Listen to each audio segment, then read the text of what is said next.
The Book of Job. Job chapter 1. In the land of Uz there lived a man whose name was Job. This man was blameless and upright. He feared God and shunned evil.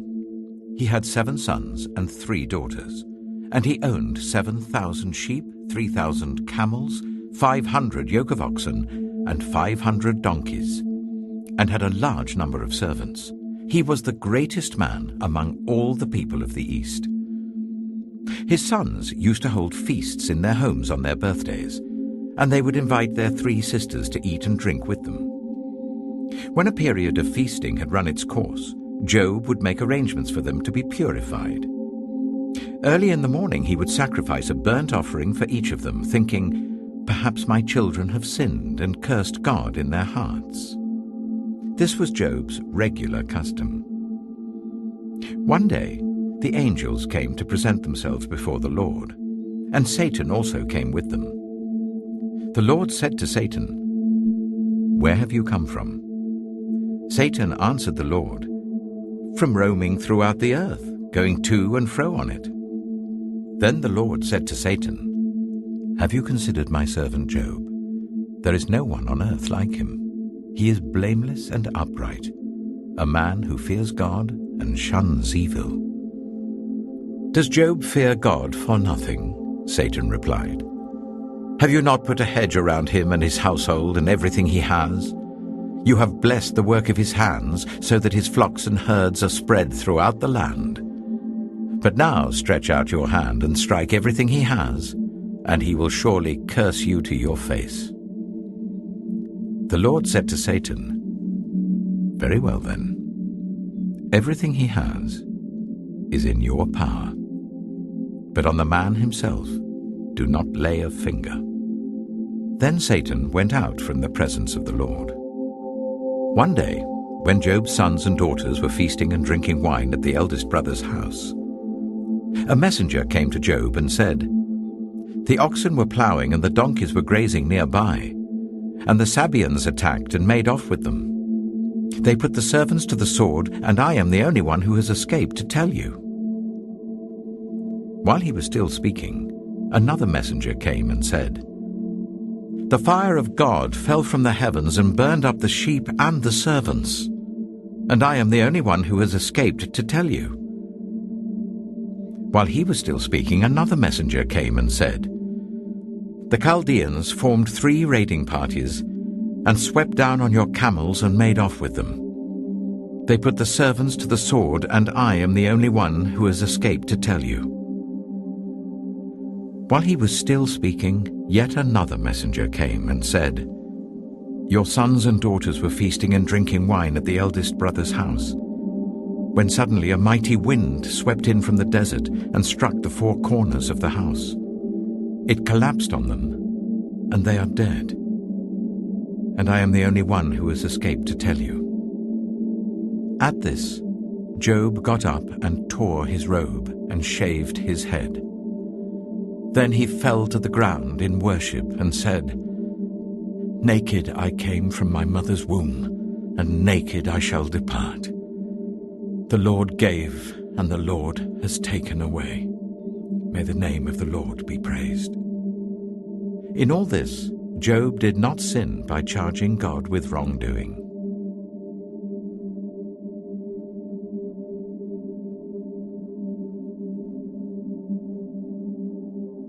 Job chapter 2. On another day, the angels came to present themselves before the Lord, and Satan also came with them to present himself before him. And the Lord said to Satan, "Where have you come from?" Satan answered the Lord, "From roaming throughout the earth, going to and fro on it." Then the Lord said to Satan, "Have you considered my servant Job? There is no one on earth like him. He is blameless and upright, a man who fears God and shuns evil. And he still maintains his integrity, though you incited me against him to ruin him without any reason." "Skin for skin," Satan replied. "A man will give all he has for his own life. But now stretch out your hand and strike his flesh and bones, and he will surely curse you to your face."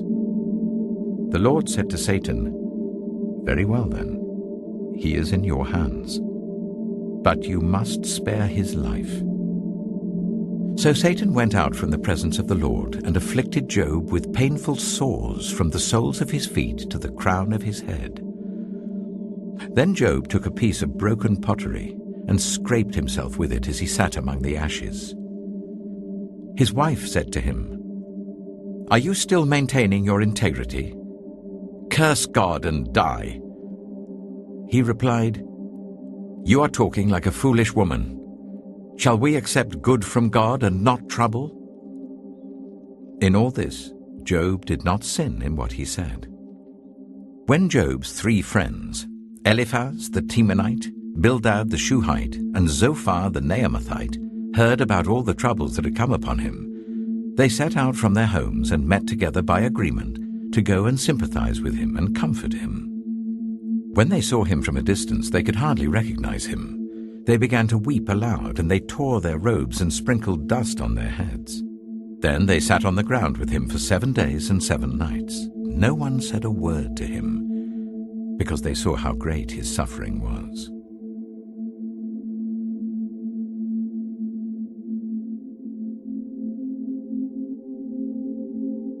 Job chapter 3. After this, Job opened his mouth and cursed the day of his birth. He said, "May the day of my birth perish, and the night that said a boy is conceived. That day, may it turn to darkness. May God above not care about it. May no light shine on it. May gloom and utter darkness claim it once more. May a cloud settle over it. May blackness overwhelm it. That night, may thick darkness seize it. May it not be included among the days of the year, nor be entered in any of the months. May that night be barren. May no shout of joy be heard in it. May those who curse days curse that day. Those who are ready to rouse Leviathan, may its morning stars become dark. May it wait for daylight in vain and not see the first rays of dawn. For it did not shut the doors of the womb on me, to hide trouble from my eyes. Why did I not perish at birth and die as I came from the womb? Why were there knees to receive me and breasts that I might be nursed? For now I would be lying down in peace. I would be asleep and at rest with kings and rulers of the earth who built for themselves places now lying in ruins, with princes who had gold, who filled their houses with silver. Or why was I not hidden away in the ground like a stillborn child, like an infant who never saw the light of day? There the wicked cease from turmoil, and there the weary are at rest. Captives also enjoy their ease. They no longer hear the slave drivers shout. The small and the great are there, and the slaves are freed from their owners. Why is light given to those in misery, and life to the bitter of soul, to those who long for death that does not come, who search for it more than for hidden treasure, who are filled with gladness and rejoice when they reach the grave? Why is life given to a man whose way is hidden, whom God has hedged in? For sighing has become my daily food, my groans pour out like water. What I feared has come upon me. What I dreaded has happened to me. I have no peace, no quietness. I have no rest, but only turmoil.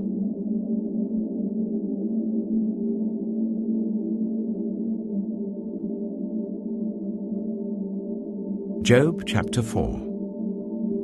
Then Eliphaz the Temanite replied, "If someone ventures a word with you, will you be impatient?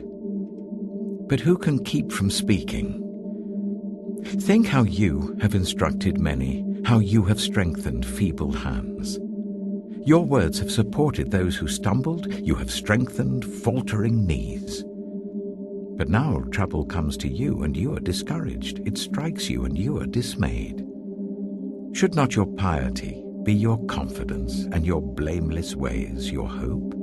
Consider now, who being innocent has ever perished? Where were the upright ever destroyed? As I have observed, those who plough evil and those who sow trouble reap it. At the breath of God they perish. At the blast of his anger they are no more. The lions may roar and growl, yet the teeth of the great lions are broken. The lion perishes for lack of prey, and the cubs of the lioness are scattered. A word was secretly brought to me. My ears caught a whisper of it. Amid disquieting dreams in the night, when deep sleep falls on people, fear and trembling seized me and made all my bones shake. A spirit glided past my face, and the hair on my body stood on end. It stopped, but I could not tell what it was.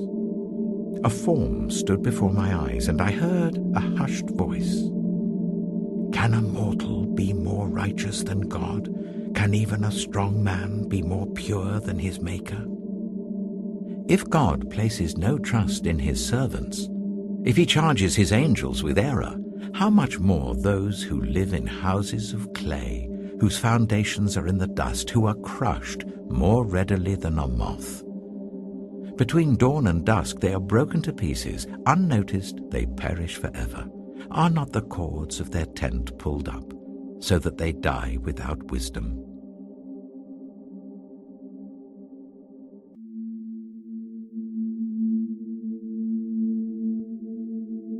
Job chapter 5.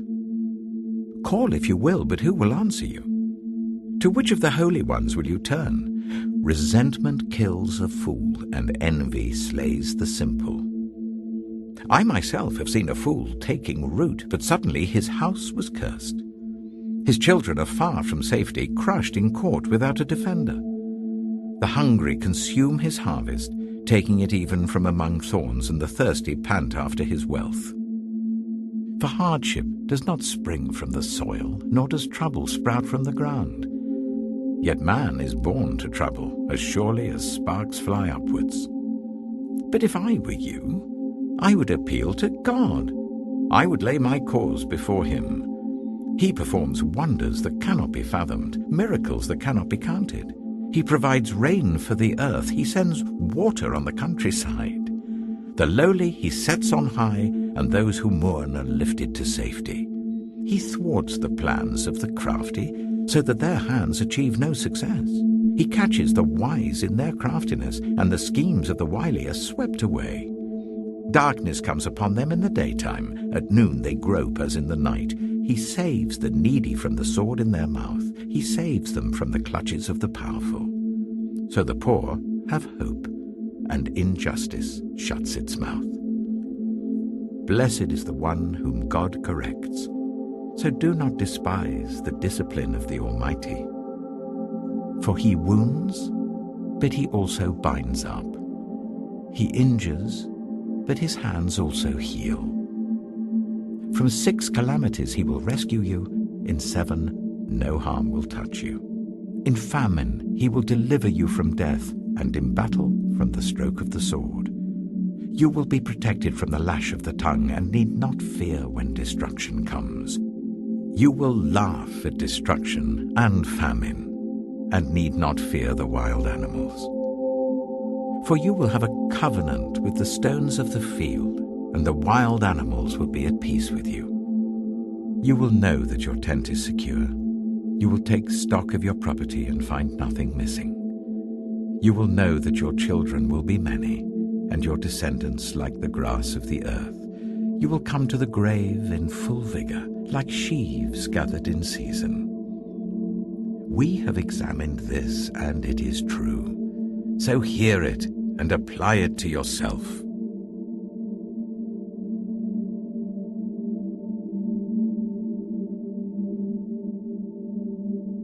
Job chapter 6. Then Job replied, If only my anguish could be weighed, and all my misery be placed on the scales.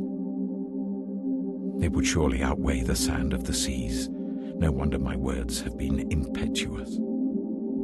The arrows of the Almighty are in me, my spirit drinks in their poison. God's terrors are marshalled against me. Does a wild donkey bray when it has grass, or an ox bellow when it has fodder? Is tasteless food eaten without salt, or is there flavor in the sap of the mallow? I refuse to touch it. Such food makes me ill. Oh, that I might have my request, that God would grant what I hope for, that God will be willing to crush me, to let loose his hand and cut off my life. Then I would still have this consolation, my joy in unrelenting pain, that I had not denied the words of the Holy One. What strength do I have that I should still hope? What prospects that I should be patient? Do I have the strength of stone? Is my flesh bronze? Do I have any power to help myself now that success has been driven from me? Anyone who withholds kindness from a friend forsakes the fear of the Almighty.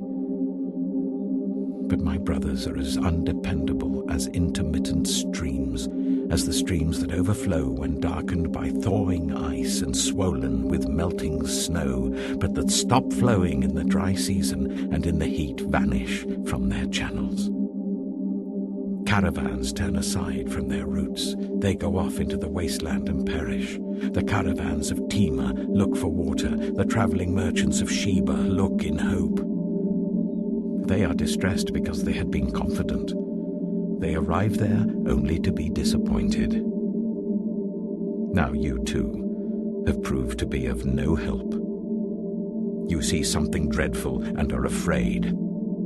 Have I ever said, "Give something on my behalf, pay a ransom for me from your wealth, deliver me from the hand of the enemy, rescue me from the clutches of the ruthless"? Teach me and I will be quiet. Show me where I have been wrong. How painful are honest words. But what do your arguments prove? Do you mean to correct what I say and treat my desperate words as wind? You would even cast lots for the fatherless and barter away your friend. But now be so kind as to look at me. Would I lie to your face? Relent, do not be unjust. Reconsider, for my integrity is at stake. Is there any wickedness on my lips? Can my mouth not discern malice?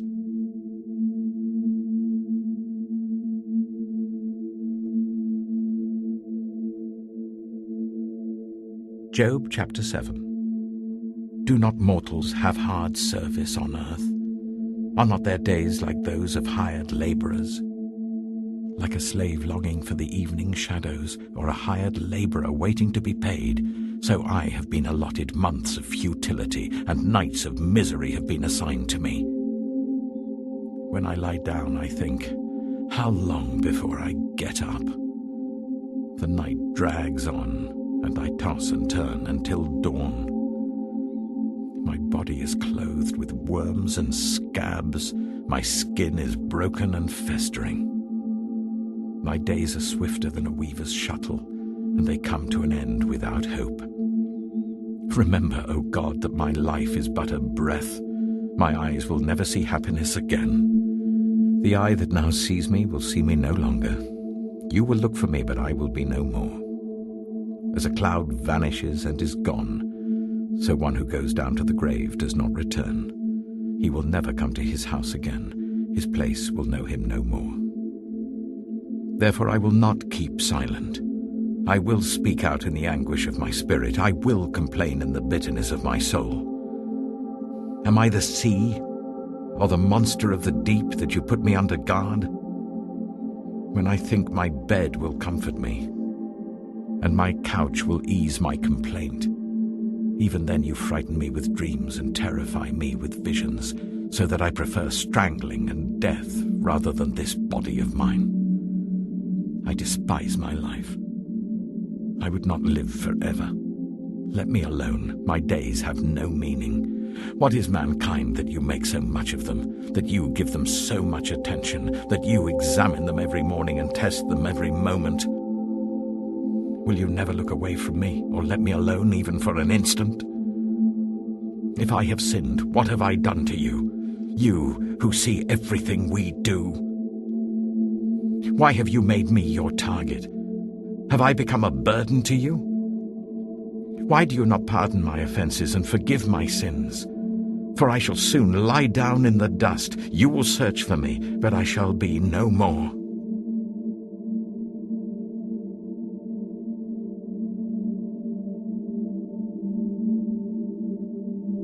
Job chapter 8. Then Bildad the Shuhite replied,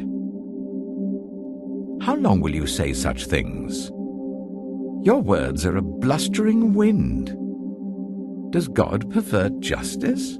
Does the Almighty pervert what is right? When your children sinned against him, he gave them over to the penalty of their sin. But if you will seek God earnestly and plead with the Almighty, if you are pure and upright, even now, he will rouse himself on your behalf and restore you to your prosperous state. Your beginnings will seem humble, so prosperous will your future be. Ask the former generations and find out what their ancestors learned. For we were born only yesterday and know nothing, and our days on earth are but a shadow. Will they not instruct you and tell you? Will they not bring forth words from their understanding? Can papyrus grow tall where there is no marsh? Can reeds thrive without water? While still growing and uncut, they wither more quickly than grass. Such is the destiny of all who forget God. So perishes the hope of the godless. What they trust in is fragile. What they rely on is a spider's web. They lean on the web, but it gives way. They cling to it, but it does not hold. They are like a well-watered plant in the sunshine, spreading its shoots over the garden. It entwines its roots round a pile of rocks and looks for a place among the stones. But when it is torn from its spot, that place disowns it and says, I never saw you. Surely its life withers away, and from the soil other plants grow. Surely God does not reject one who is blameless, or strengthen the hands of evildoers.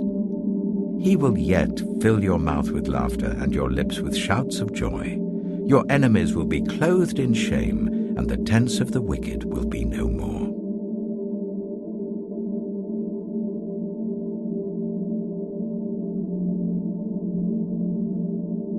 Job chapter 9. Then Job replied, Indeed, I know that this is true. But how can mere mortals prove their innocence before God? Though they wished to dispute with him, they could not answer him one sin 1,000 times. His wisdom is profound, his power is vast. Who has resisted him and come out unscathed?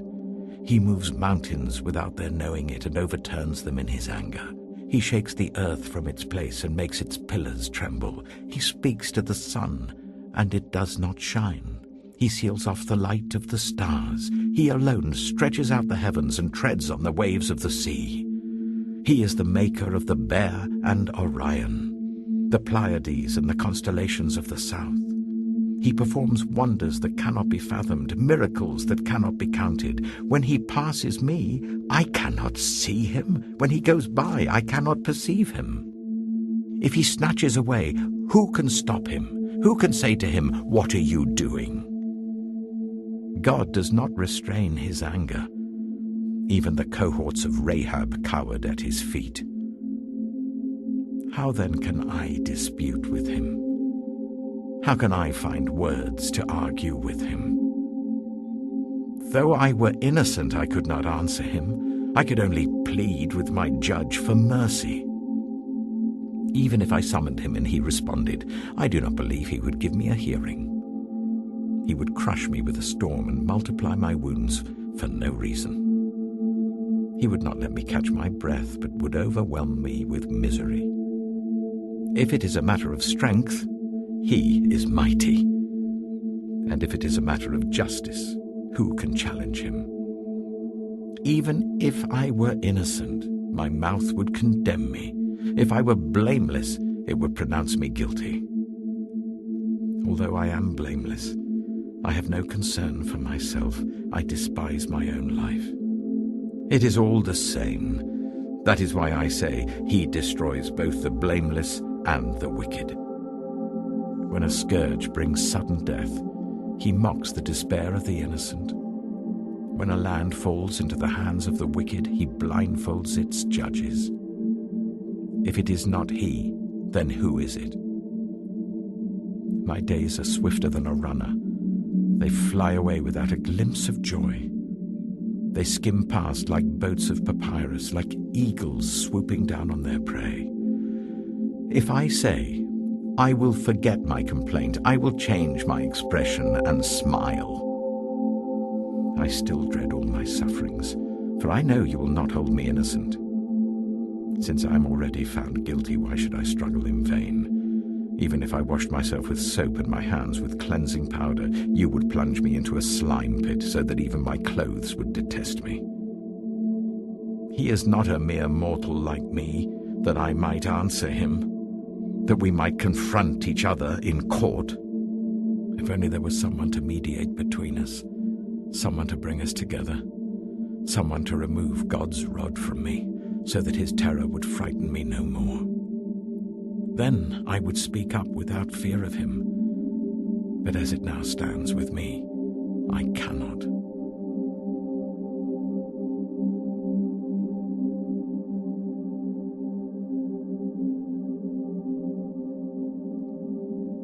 Job chapter 10. I loathe my very life.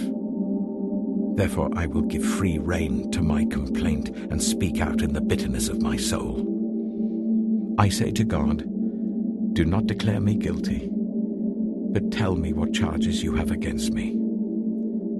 Does it please you to oppress me, to spurn the work of your hands, while you smile on the plans of the wicked?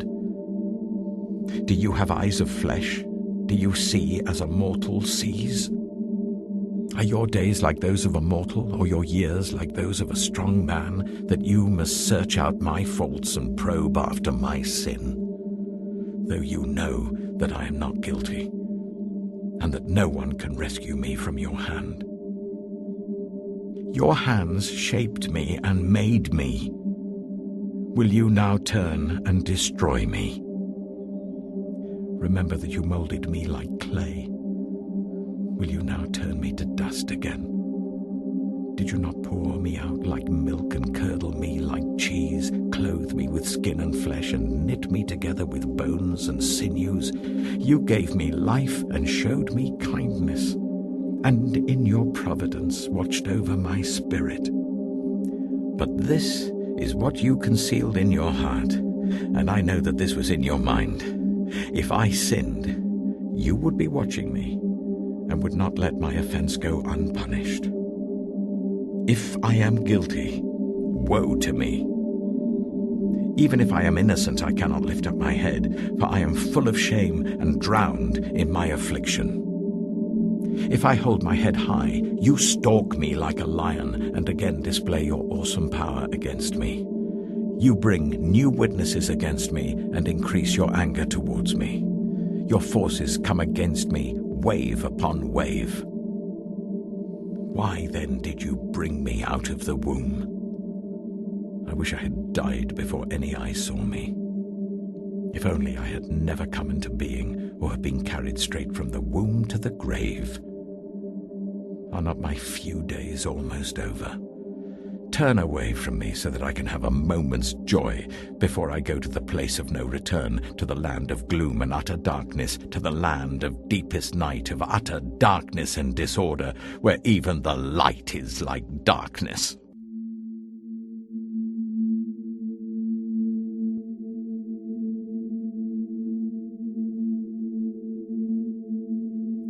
Job chapter 11. Then Zophar the Naamathite replied, Are all these words to go unanswered? Is this talker to be vindicated? Will your idle talk reduce others to silence? Will no one rebuke you when you mock? You say to God, My beliefs are flawless, and I am pure in your sight. Oh, how I wish that God would speak, that he would open his lips against you and disclose to you the secrets of wisdom, for true wisdom has two sides. Know this, God has even forgotten some of your sin. Can you fathom the mysteries of God? Can you probe the limits of the Almighty? They are higher than the heavens above. What can you do? They are deeper than the depths below. What can you know? Their measure is longer than the earth and wider than the sea. If he comes along and confines you in prison and convenes a court, who can oppose him? Surely he recognizes deceivers, and when he sees evil, does he not take note? But the witless can no more become wise than a wild donkey's colt can be born human. Yet, if you devote your heart to him and stretch out your hands to him, if you put away the sin that is in your hand and allow no evil to dwell in your tent, then, free of fault, you will lift up your face. You will stand firm and without fear. You will surely forget your trouble, recalling it only as waters gone by. Life will be brighter than noonday, and darkness will become like morning. You will be secure because there is hope. You will look about you and take your rest in safety. You will lie down with no one to make you afraid, and many will court your favor. But the eyes of the wicked will fail, and escape will elude them. Their hope will become a dying gasp.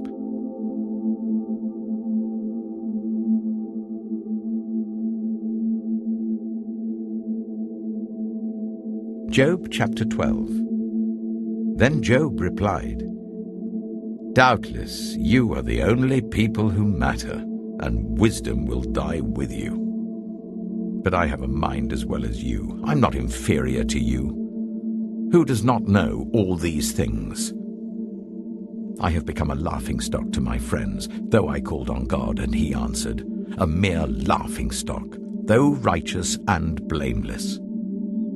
Those who are at ease have contempt for misfortune, as the fate of those whose feet are slipping. The tents of marauders are undisturbed, and those who provoke God are secure, those whom God has in his hand. But ask the animals, and they will teach you, or the birds in the sky, and they will tell you. Or speak to the earth, and it will teach you, or let the fish in the sea inform you.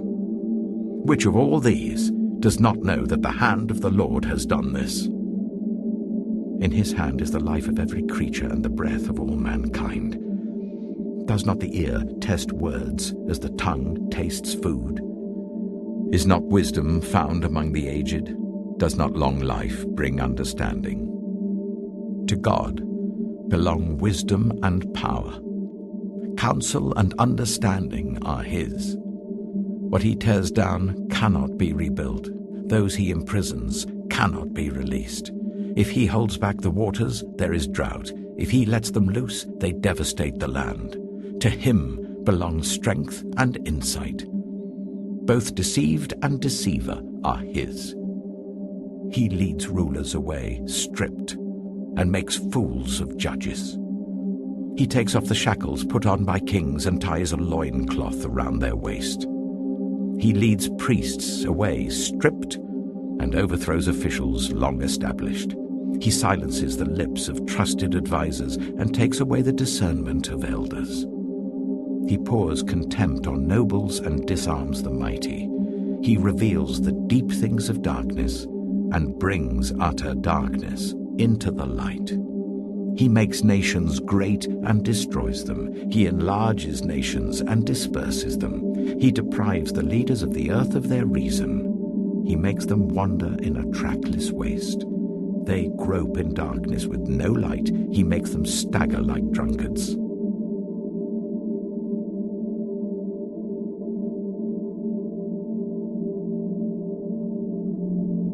Job chapter 13. My eyes have seen all this. My ears have heard and understood it. What you know, I also know. I'm not inferior to you. But I desire to speak to the Almighty and to argue my case with God. You, however, smear me with lies. You are worthless physicians, all of you. If only you would be altogether silent. For you, that would be wisdom. Hear now my argument. Listen to the pleas of my lips. Will you speak wickedly on God's behalf? Will you speak deceitfully for him? Will you show him partiality? Will you argue the case for God? Would it turn out well if he examined you? Could you deceive him as you might deceive a mortal?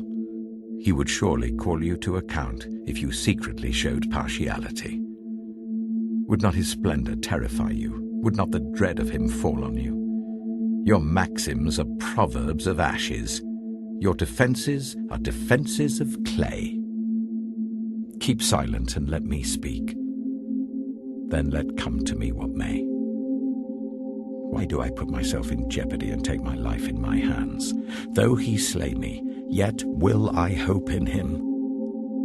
I will surely defend my ways to his face. Indeed, this will turn out for my deliverance, for no godless person would dare come before him. Listen carefully to what I say. Let my words ring in your ears. Now that I have prepared my case, I know I will be vindicated.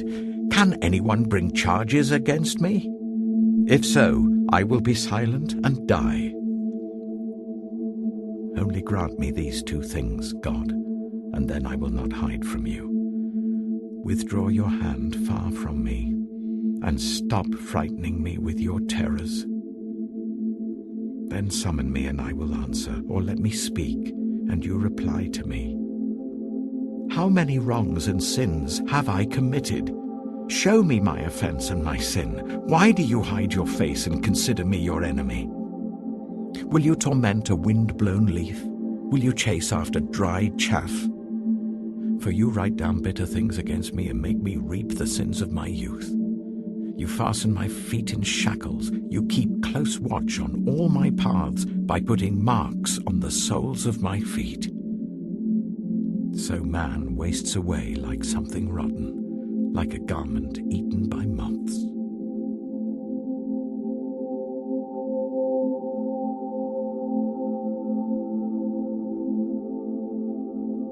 Job chapter 14. Mortals, born of woman, are of few days and full of trouble. They spring up like flowers and wither away, like fleeting shadows. They do not endure. Do you fix your eye on them? Will you bring them before you for judgment?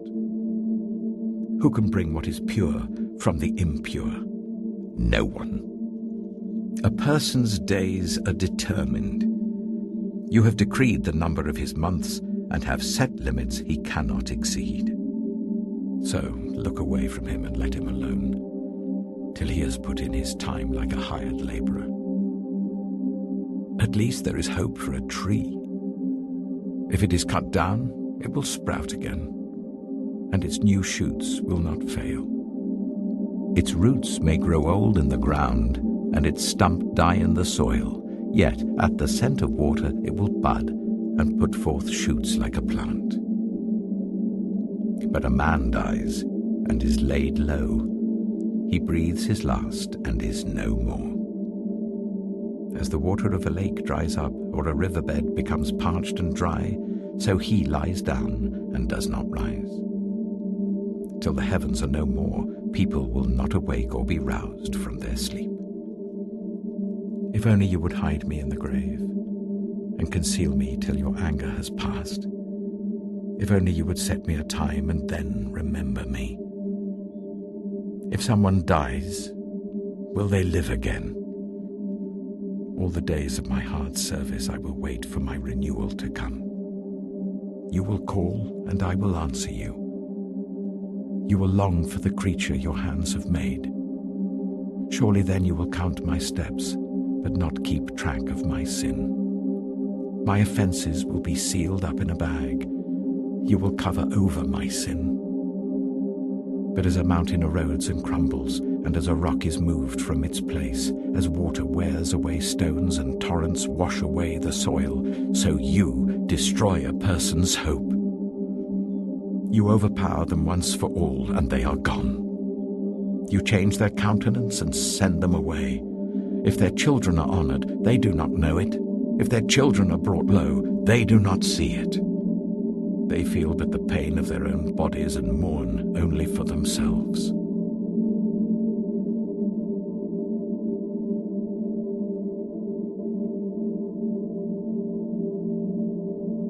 Job chapter 15. Then Eliphaz the Temanite replied, "Would a wise person answer with empty notions, or fill their belly with the hot east wind? Would they argue with useless words, with speeches that have no value? But you even undermine piety and hinder devotion to God. Your sin prompts your mouth.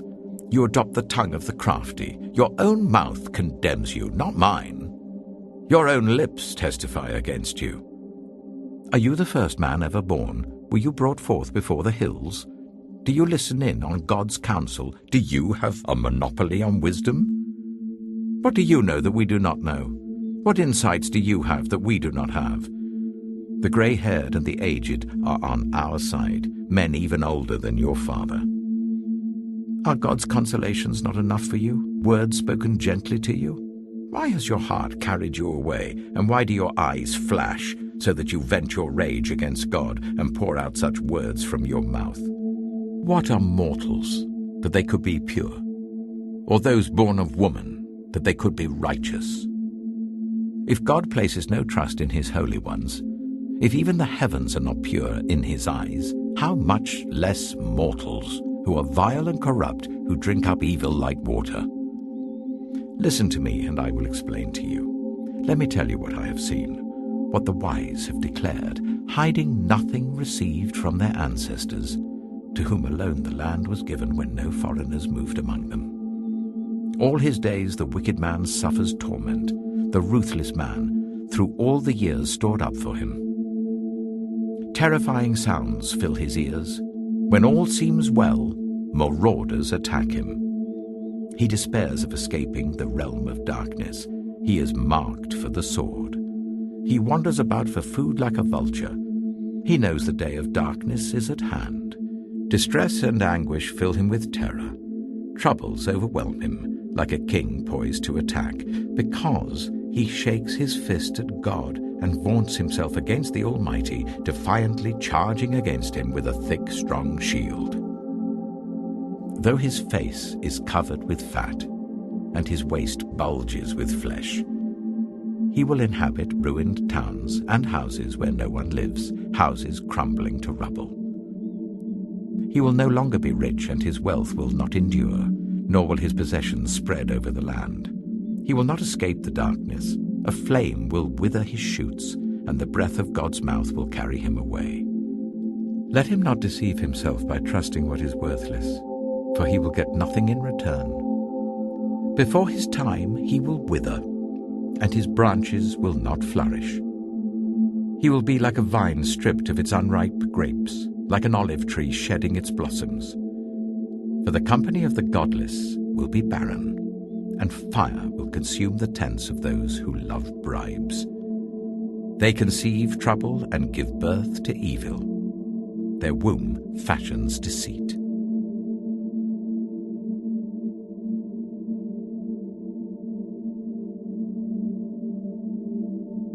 Job chapter 16. Then Job replied, I have heard many things like these. You're miserable comforters, all of you. Will your long-winded speeches never end? What ails you that you keep on arguing? I also could speak like you if you were in my place. I could make fine speeches against you and shake my head at you. But my mouth would encourage you. Comfort from my lips would bring you relief. Yet if I speak, my pain is not relieved, and if I refrain, it does not go away. Surely, God, you have worn me out. You have devastated my entire household. You have shriveled me up, and it has become a witness. My gauntness rises up and testifies against me. God assails me and tears me in his anger and gnashes his teeth at me. My opponent fastens on me his piercing eyes. People open their mouths to jeer at me. They strike my cheek in scorn and unite together against me. God has turned me over to the ungodly and thrown me into the clutches of the wicked. All was well with me, but he shattered me. He seized me by the neck and crushed me. He has made me his target. His archers surround me. Without pity, he pierces my kidneys and spills my gall on the ground. Again and again he bursts upon me. He rushes at me like a warrior. I have sewed sackcloth over my skin and buried my brow in the dust. My face is red with weeping. Dark shadows ring my eyes. Yet my hands have been free of violence, and my prayer is pure.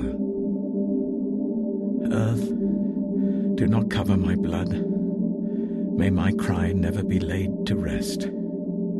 Even now my witness is in heaven. My advocate is on high. My intercessor is my friend as my eyes pour out tears to God. On behalf of a man, he pleads with God as one pleads for a friend. Only a few years will pass before I take the path of no return.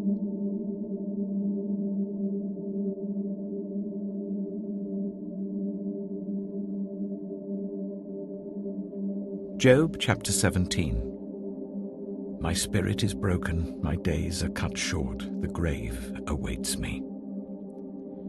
Surely mockers surround me. My eyes must dwell on their hostility. Give me, O God, the pledge you demand. Who else will put up security for me? You have closed their minds to understanding, therefore you will not let them triumph. If anyone denounces their friends for reward, the eyes of their children will fail. God has made me a byword to everyone, a man in whose face people spit. My eyes have grown dim with grief. My whole frame is but a shadow. The upright are appalled at this. The innocent are aroused against the ungodly. Nevertheless, the righteous will hold to their ways, and those with clean hands will grow stronger. But come on, all of you. Try again. I will not find a wise man among you. My days have passed, my plans are shattered. Yet the desires of my heart turn night into day. In the face of the darkness, light is near. If the only home I hope for is the grave, if I spread out my bed in the realm of darkness, if I say to corruption, you are my father, and to the worm, my mother, or my sister, where then is my hope? Who can see any hope for me? Will it go down to the gates of death? Will we descend together into the dust?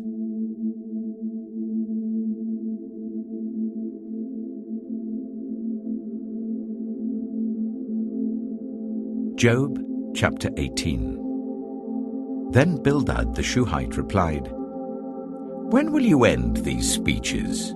Be sensible, and then we can talk. Why are we regarded as cattle and considered stupid in your sight, you who tear yourself to pieces in your anger? Is the earth to be abandoned for your sake, or must the rocks be moved from their place? The lamp of a wicked man is snuffed out, the flame of his fire stops burning. The light in his tent becomes dark, the lamp beside him goes out. The vigor of his step is weakened, his own schemes throw him down. His feet thrust him into a net. He wanders into its mesh. A trap seizes him by the heel, a snare holds him fast. A noose is hidden for him on the ground, a trap lies in his path. Terrors startle him on every side and dog his every step. Calamity is hungry for him. Disaster is ready for him when he falls. It eats away parts of his skin. Death's firstborn devours his limbs. He is torn from the security of his tent and marched off to the king of terrors. Fire resides in his tent. Burning sulfur is scattered over his dwelling. His roots dry up below, and his branches wither above. The memory of him perishes from the earth. He has no name in the land. He is driven from light into the realm of darkness and is banished from the world. He has no offspring or descendants among his people, no survivor where once he lived. people of the west are appalled at his fate. Those of the east are seized with horror. Surely such is the dwelling of an evil man. Such is the place of one who does not know God.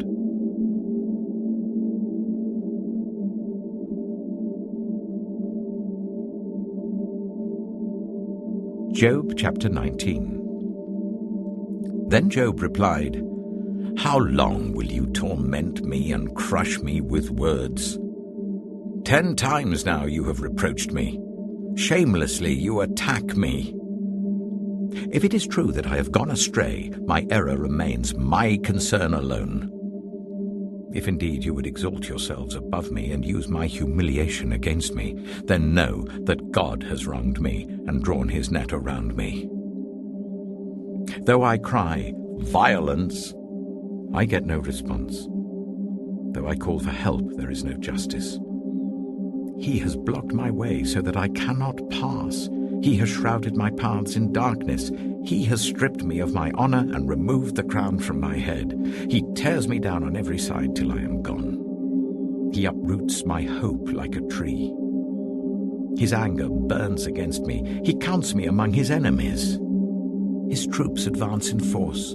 They build a siege ramp against me and encamp around my tent. He has alienated my family from me. My acquaintances are completely estranged from me. My relatives have gone away. My closest friends have forgotten me. My guests and my female servants count me a foreigner. They look upon me as a stranger. I summon my servant, but he does not answer, though I beg him with my own mouth. My breath is offensive to my wife. I'm loathsome to my own family. Even the little boys scorn me. When I appear, they ridicule me. All my intimate friends detest me. Those I love have turned against me. I am nothing but skin and bones. I have escaped only by the skin of my teeth.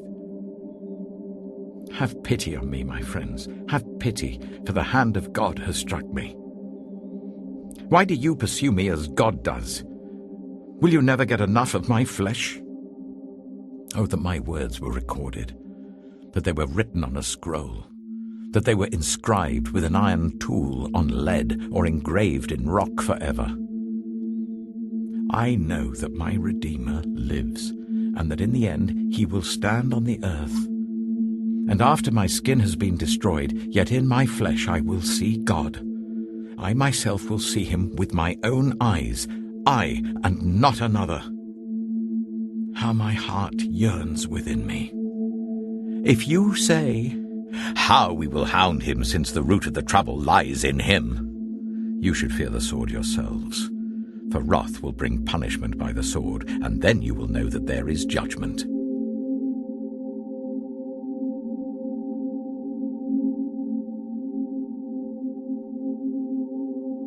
Job chapter 20.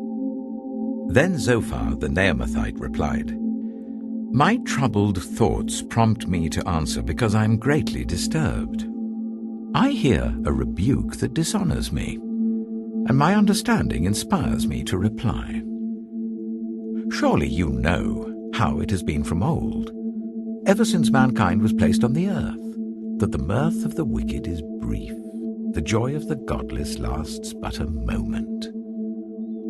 Though the pride of the godless person reaches to the heavens and his head touches the clouds, he will perish forever, like his own dung. Those who have seen him will say, 'Where is he?' Like a dream he flies away, no more to be found, banished like a vision of the night. The eye that saw him will not see him again. His place will look on him no more. His children must make amends to the poor. His own hands must give back his wealth. The youthful vigor that fills his bones will lie with him in the dust. Though evil is sweet in his mouth and he hides it under his tongue, though he cannot bear to let it go and lets it linger in his mouth, yet his food will turn sour in his stomach. It will become the venom of serpents within him. He will spit out the riches he swallowed. God will make his stomach vomit them up. He will suck the poison of serpents. The fangs of an adder will kill him. He will not enjoy the streams, the rivers flowing with honey and cream. What he toiled for, he must give back uneaten. He will not enjoy the profit from his trading. For he has oppressed the poor and left them destitute. He has seized houses he did not build. Surely he will have no respite from his craving. He cannot save himself by his treasure. Nothing is left for him to devour. His prosperity will not endure. In the midst of his plenty, distress will overtake him. The full force of misery will come upon him. When he has filled his belly, God will vent his burning anger against him and rain down his blows on him. Though he flees from an iron weapon, a bronze-tipped arrow pierces him. He pulls it out of his back, the gleaming point out of his liver. Terrors will come over him. Total darkness lies in wait for his treasures. A fire unfanned will consume him and devour what is left in his tent. The heavens will expose his guilt. The earth will rise up against him. A flood will carry off his house, rushing waters on the day of God's wrath. Such is the fate God allots the wicked, the heritage appointed for them by God.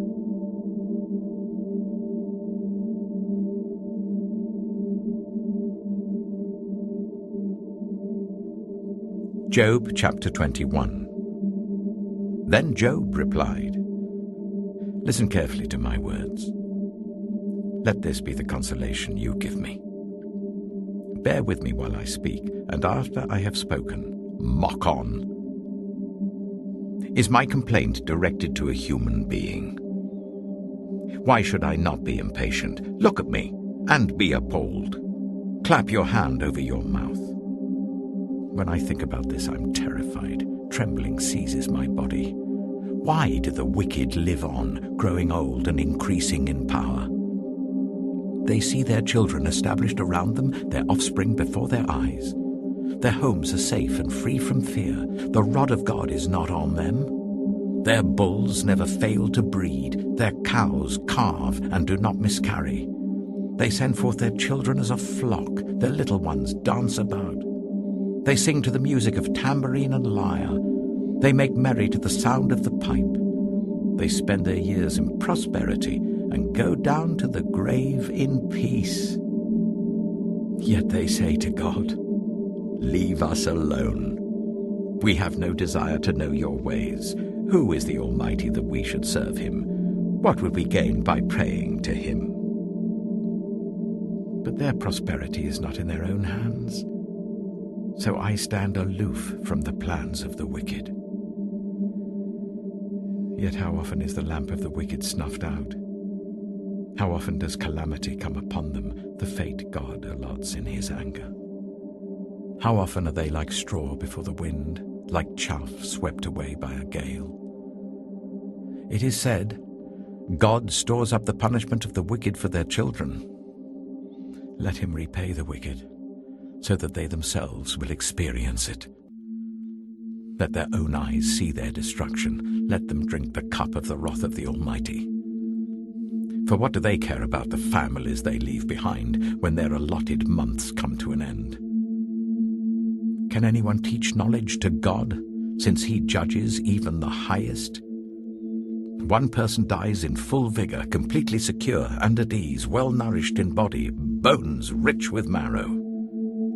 Another dies in bitterness of soul, never having enjoyed anything good. Side by side, they lie in the dust, and worms cover them both.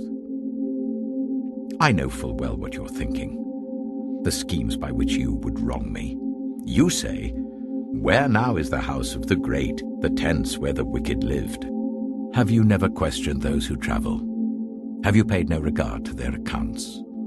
That the wicked are spared from the day of calamity, that they are delivered from the day of wrath? Who denounces their conduct to their face? Who repays them for what they have done? They are carried to the grave, and watch is kept over their tombs. The soil in the valley is sweet to them. Everyone follows after them, and a countless throng goes before them. So how can you console me with your nonsense? Nothing is left of your answers but falsehood.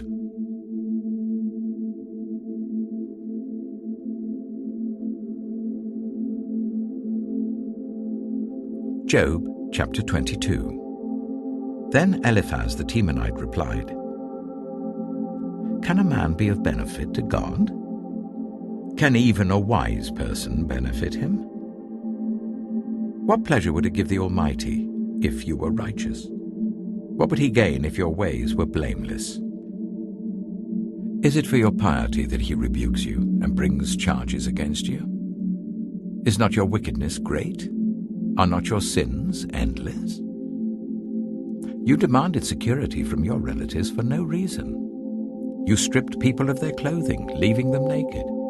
You gave no water to the weary, and you withheld food from the hungry, though you were a powerful man owning land, an honored man living on it. And you sent widows away empty-handed and broke the strength of the fatherless. That is why snares are all around you, why sudden peril terrifies you, why it is so dark that you cannot see, and why a flood of water covers you.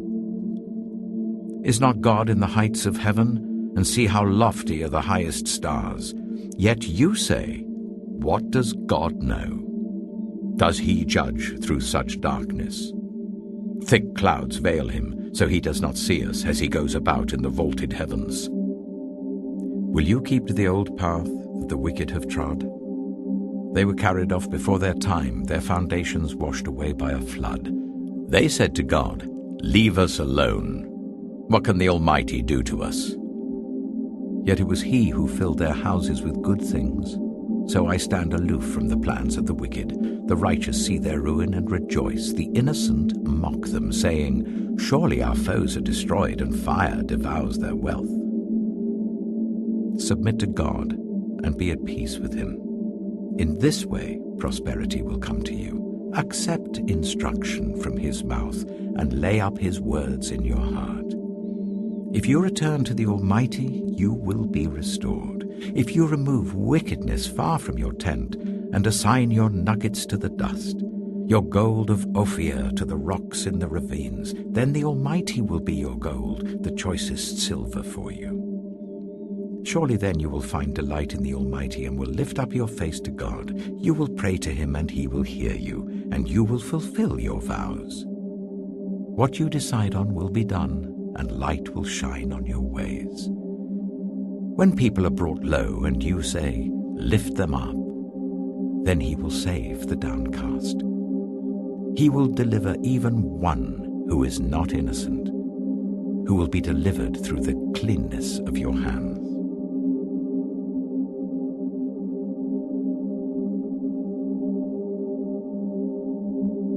Job chapter 23. Then Job replied, even today my complaint is bitter. His hand is heavy in spite of my groaning. If only I knew where to find him, if only I could go to his dwelling, I would state my case before him and fill my mouth with arguments. I would find out what he would answer me and consider what he would say to me. Would he vigorously oppose me with great power? No, he would not press charges against me. There the upright can establish their innocence before him, and there I would be delivered forever from my judge. But if I go to the east, he is not there. If I go to the west, I do not find him. When he is at work in the north, I do not see him. When he turns to the south, I catch no glimpse of him. But he knows the way that I take. When he has tested me, I shall come forth as gold. My feet have closely followed his steps. I have kept to his way without turning aside. I have not departed from the commands of his lips. I have treasured the words of his mouth more than my daily bread. But he stands alone, and who can oppose him? He does whatever he pleases.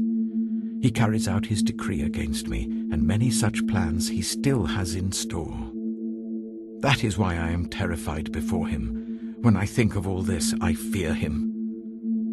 God has made my heart faint. The Almighty has terrified me. Yet I am not silenced by the darkness, by the thick darkness that covers my face.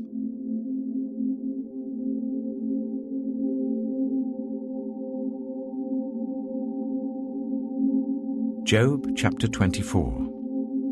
Why does the Almighty not set times for judgment? Why must those who know him look in vain for such days?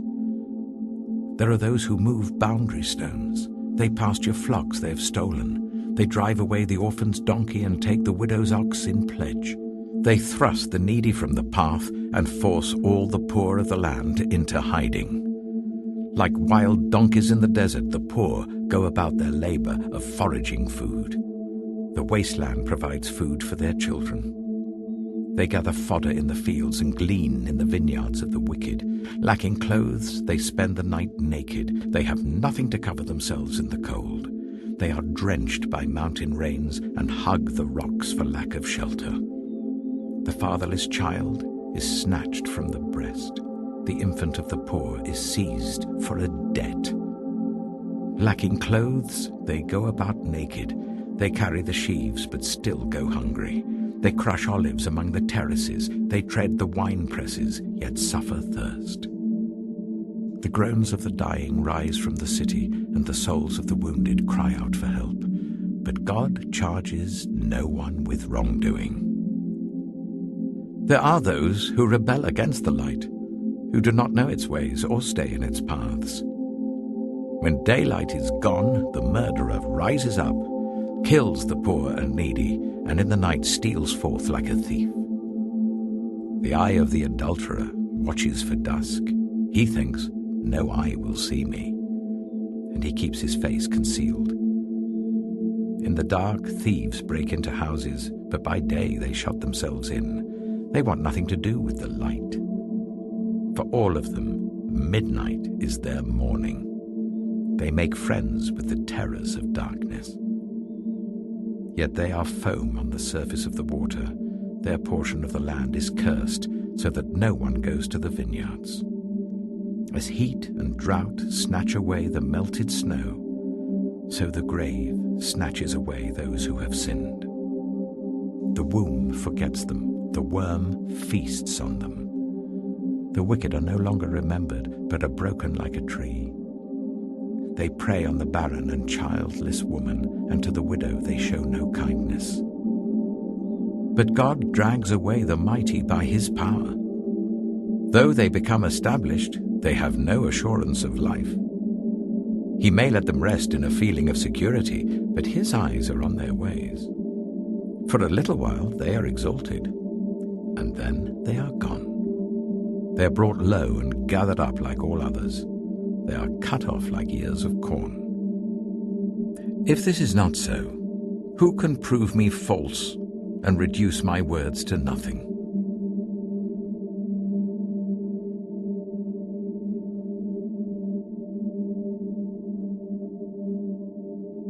Job chapter 25. Then Bildad the Shuhite replied, Dominion and awe belong to God.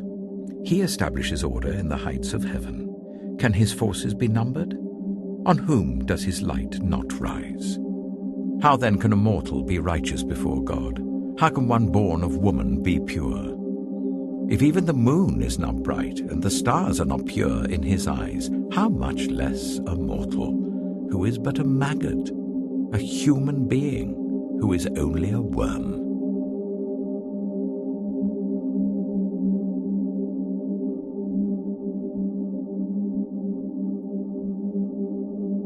Job chapter 26. Then Job replied, How you have helped the powerless, how you have saved the arm that is feeble, what advice you have offered to one without wisdom, and what great insight you have displayed. Who has helped you utter these words, and whose spirit spoke from your mouth? The dead are in deep anguish, those beneath the waters and all that live in them. The realm of the dead is naked before God. Destruction lies uncovered. He spreads out the northern skies over empty space. He suspends the earth over nothing. He wraps up the waters in his clouds, yet the clouds do not burst under their weight. He covers the face of the full moon, spreading his clouds over it. He marks out the horizon on the face of the waters for a boundary between light and darkness. The pillars of the heavens quake, aghast at his rebuke. By his power he churned up the sea. By his wisdom he cut Rahab to pieces. By his breath the skies became fair. His hand pierced the gliding serpent.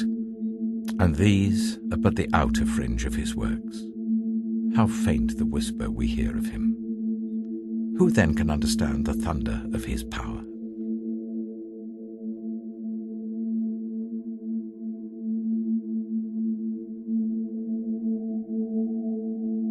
Job chapter 27. And Job continued his discourse.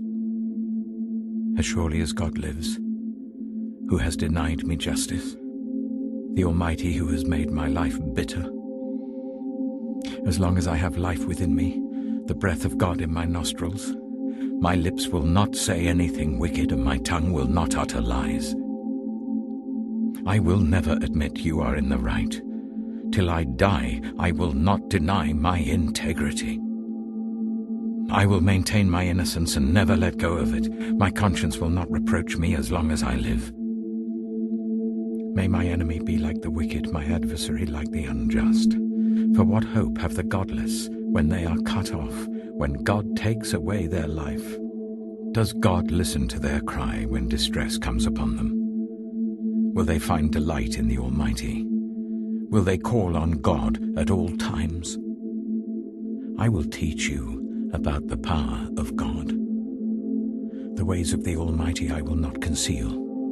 You have all seen this yourselves. Why then this meaningless talk? Here is the fate God allots to the wicked, the heritage a ruthless man receives from the Almighty. However many his children, their fate is the sword. His offspring will never have enough to eat.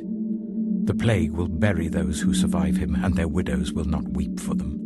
Though he heaps up silver like dust, and clothes like piles of clay, what he lays up the righteous will wear, and the innocent will divide his silver. The house he builds is like a moth's cocoon, like a hut made by a watchman. He lies down wealthy, but will do so no more. When he opens his eyes, all is gone. Terrors overtake him like a flood. A tempest snatches him away in the night. The east wind carries him off, and he is gone. It sweeps him out of his place. It hurls itself against him without mercy as he flees headlong from its power. It claps its hands in derision and hisses him out of his place.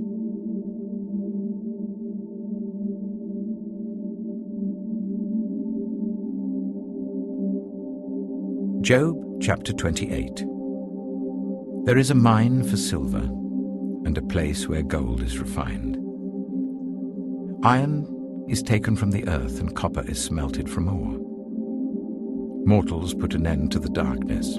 They search out the farthest recesses for ore in the blackest darkness. Far from human dwellings they cut a shaft in places untouched by human feet. Far from other people they dangle and sway. The earth from which food comes is transformed below as by fire. Lapis lazuli comes from its rocks, and its dust contains nuggets of gold. No bird of prey knows that hidden path. No falcon's eye has seen it. Proud beasts do not set foot on it, and no lion prowls there. People assault the flinty rock with their hands and lay bare the roots of the mountains. They tunnel through the rock. Their eyes see all its treasures. They search the sources of the rivers and bring hidden things to light. But where can wisdom be found? Where does understanding dwell? No mortal comprehends its worth. It cannot be found in the land of the living. The deep says, "It is not in me." The sea says, "It is not with me." It cannot be bought with the finest gold, nor can its price be weighed out in silver. It cannot be bought with the gold of Ophir, with precious onyx or lapis lazuli. Neither gold nor crystal can compare with it, nor can it be had for jewels of gold. Coral and jasper are not worthy of mention. The price of wisdom is beyond rubies. The topaz of Cush cannot compare with it. It cannot be bought with pure gold. Where then does wisdom come from? Where does understanding dwell? It is hidden from the eyes of every living thing, concealed even from the birds in the sky.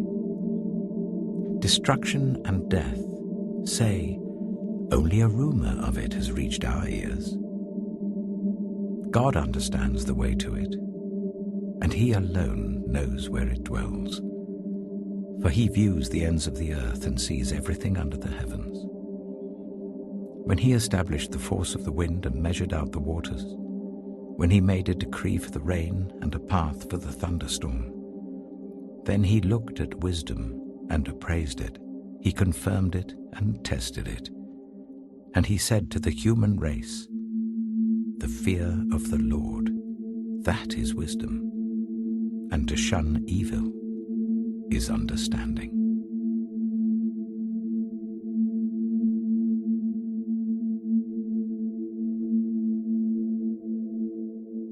Job chapter 29. Job continued his discourse. How I long for the months gone by, for the days when God watched over me, when his lamp shone on my head and by his light I walked through darkness. Oh, for the days when I was in my prime, when God's intimate friendship blessed my house, when the Almighty was still with me and my children were around me, when my path was drenched with cream and the rock poured out for me streams of olive oil. When I went to the gate of the city and took my seat in the public square, the young men saw me and stepped aside, and the old men rose to their feet. The chief men refrained from speaking and covered their mouths with their hands. The voices of the nobles were hushed, and their tongues stuck to the roof of their mouths. Whoever heard me spoke well of me, and those who saw me commended me, because I rescued the poor who cried for help, and the fatherless who had none to assist them.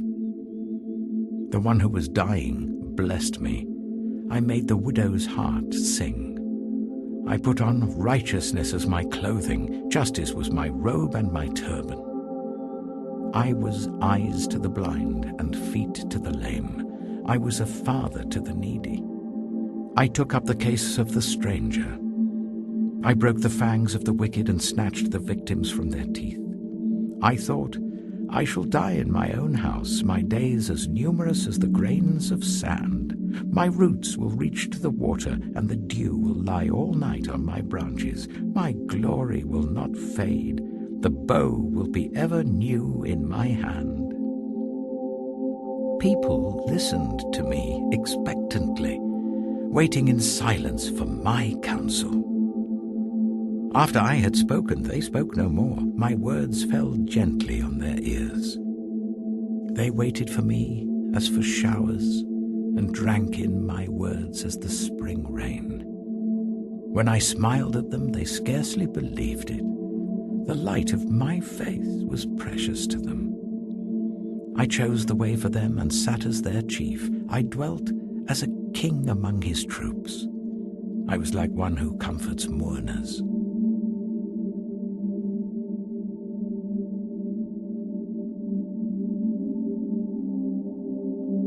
Job chapter 30. But now they mock me, men younger than I, whose fathers I would have disdained to put with my sheepdogs. Of what use was the strength of their hands to me, since their vigor had gone from them? Haggard from want and hunger, they roamed the parched land in desolate wastelands at night. In the brush they gathered salt herbs, and their food was the root of the broom bush. They were banished from human society, shouted at as if they were thieves.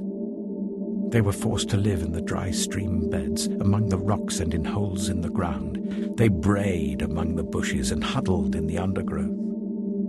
A base and nameless brood, they were driven out of the land. And now those young men mock me in song. I have become a byword among them. They detest me and keep their distance. They do not hesitate to spit in my face. Now that God has unstrung my bow and afflicted me. They throw off restraint in my presence. On my right, the tribe attacks. They lay snares for my feet. They build their siege ramps against me. They break up my road. They succeed in destroying me. No one can help him, they say. They advance as through a gaping breach. Amid the ruins they come rolling in. Terrors overwhelm me. My dignity is driven away as by the wind. My safety vanishes like a cloud. And now my life ebbs away. Days of suffering grip me. Night pierces my bones. My gnawing pains never rest. In his great power, God becomes like clothing to me. He binds me like the neck of my garment. He throws me into the mud, and I am reduced to dust and ashes. I cry out to you, God, but you do not answer. I stand up, but you merely look at me. You turn on me ruthlessly. With the might of your hand, you attack me. You snatch me up and drive me before the wind. You toss me about in the storm. I know you will bring me down to death, to the place appointed for all the living. Surely no one lays a hand on a broken man when he cries for help in his distress. Have I not wept for those in trouble? Has not my soul grieved for the poor? Yet when I hoped for good, evil came. When I looked for light, then came darkness. The churning inside me never stops. Days of suffering confront me. I go about blackened, but not by the sun. I stand up in the assembly and cry for help. I have become a brother of jackals, a companion of owls. My skin grows black and peels. My body burns with fever. My lyre is tuned to mourning, and my pipe to the sound of wailing.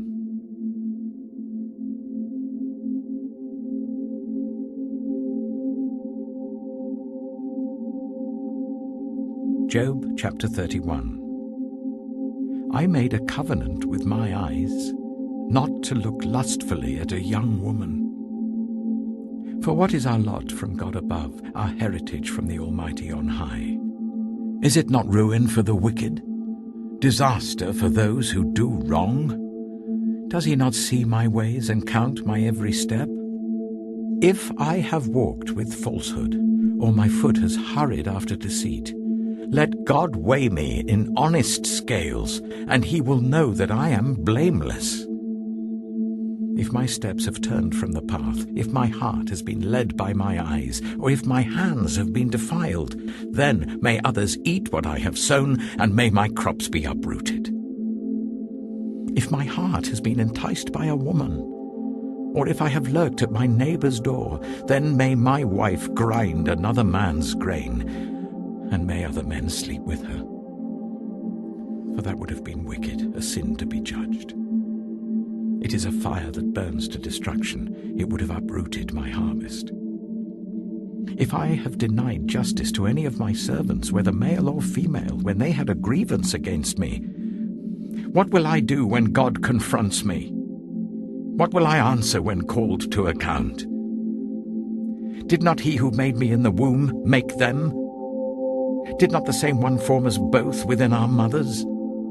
If I have denied the desires of the poor, or let the eyes of the widow grow weary, if I have kept my bread to myself, not sharing it with the fatherless, but from my youth I reared them as a father would, and from my birth I guided the widow, if I have seen anyone perishing for lack of clothing, or the needy without garments, and their hearts did not bless me for warming them with the fleece from my sheep, if I have raised my hand against the fatherless, knowing that I had influence in court, then let my arm fall from the shoulder, let it be broken off at the joint.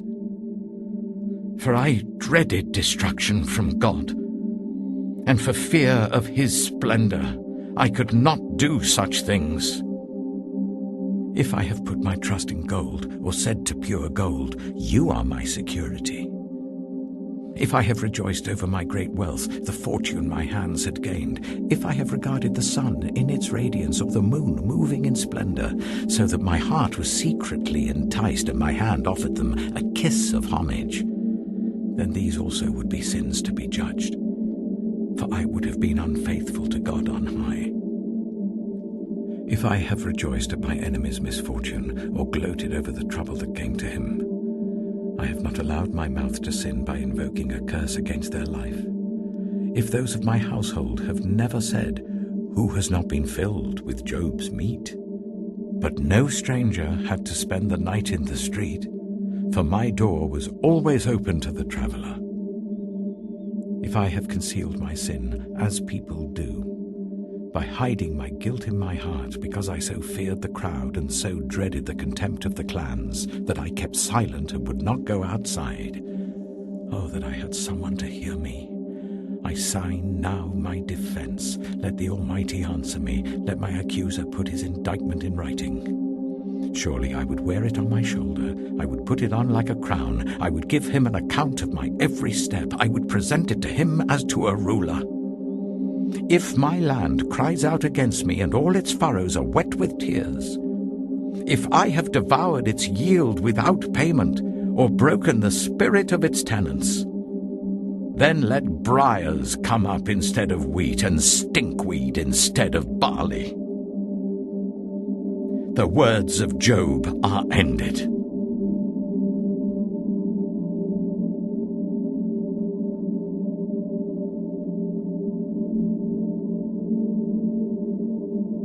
Job chapter 32. So these three men stopped answering Job, because he was righteous in his own eyes.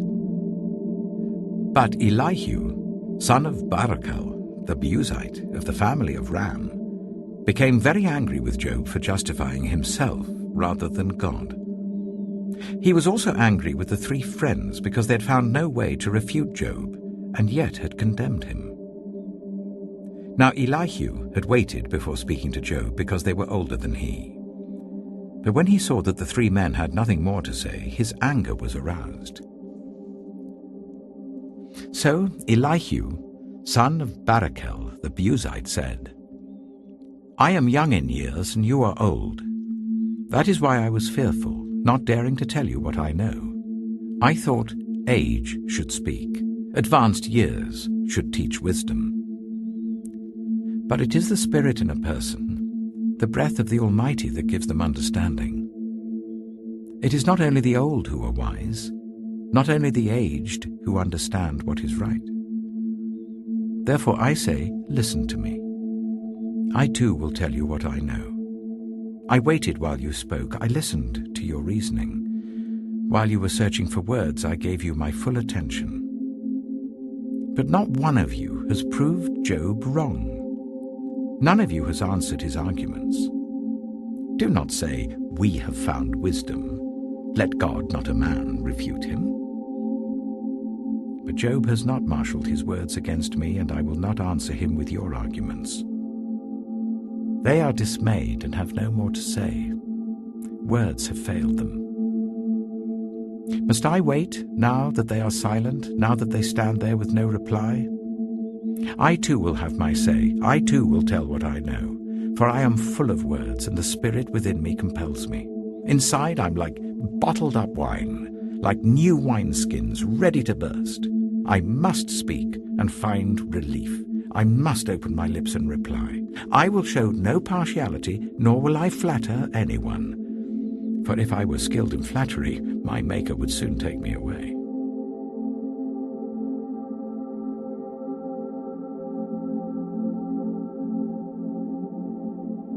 Job chapter 33.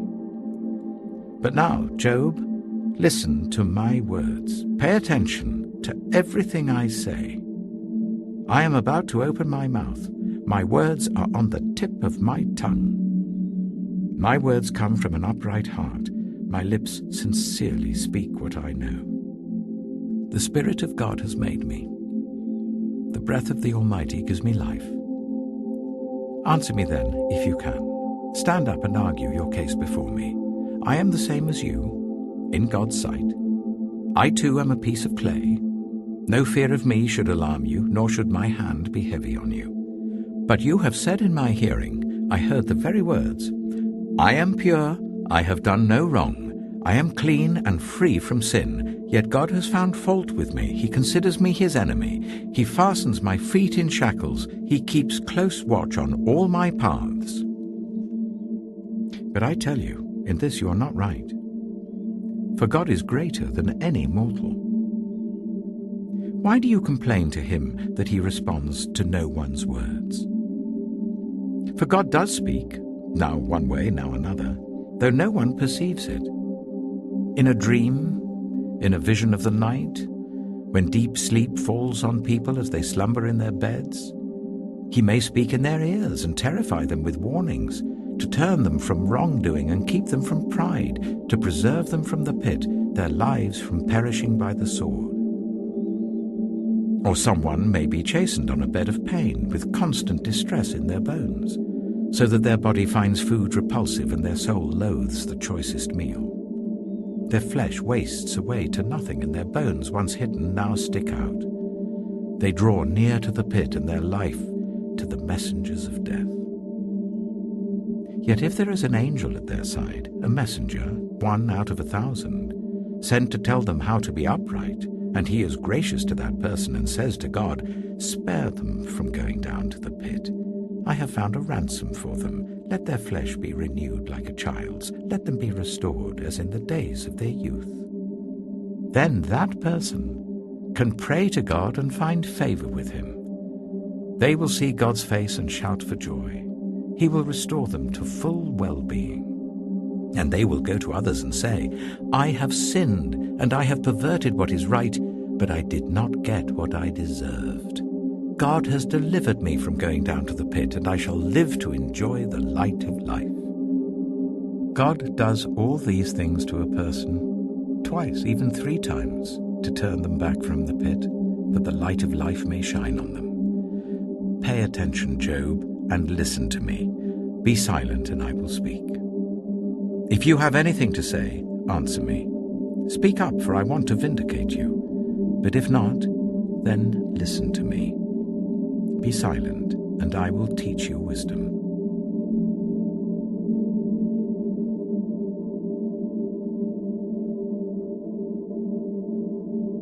Job chapter 34. Then Elihu said, Hear my words, you wise men. Listen to me, you men of learning.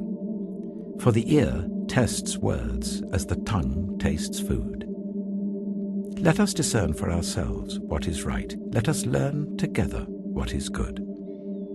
Job says, I am innocent, but God denies me justice. Although I am right, I am considered a liar. Although I am guiltless, his arrow inflicts an incurable wound. Is there anyone like Job, who drinks scorn like water? He keeps company with evildoers. He associates with the wicked, for he says, there is no profit in trying to please God. So listen to me, you men of understanding. Far be it from God to do evil, from the Almighty to do wrong. He repays everyone for what they have done. He brings on them what their conduct deserves. It is unthinkable that God would do wrong, that the Almighty would pervert justice. Who appointed him over the earth? Who put him in charge of the whole world? If it were his intention and he withdrew his spirit and breath, all humanity would perish together and mankind would return to the dust. If you have understanding, hear this. Listen to what I say. Can someone who hates justice govern? Will you condemn the just and mighty one? Is he not the one who says to kings, you are worthless, and to nobles, you are wicked? Who shows no partiality to princes and does not favor the rich over the poor, for they are all the work of his hands? They die in an instant, in the middle of the night. The people are shaken and they pass away. The mighty are removed without human hand. His eyes are on the ways of mortals. He sees their every step.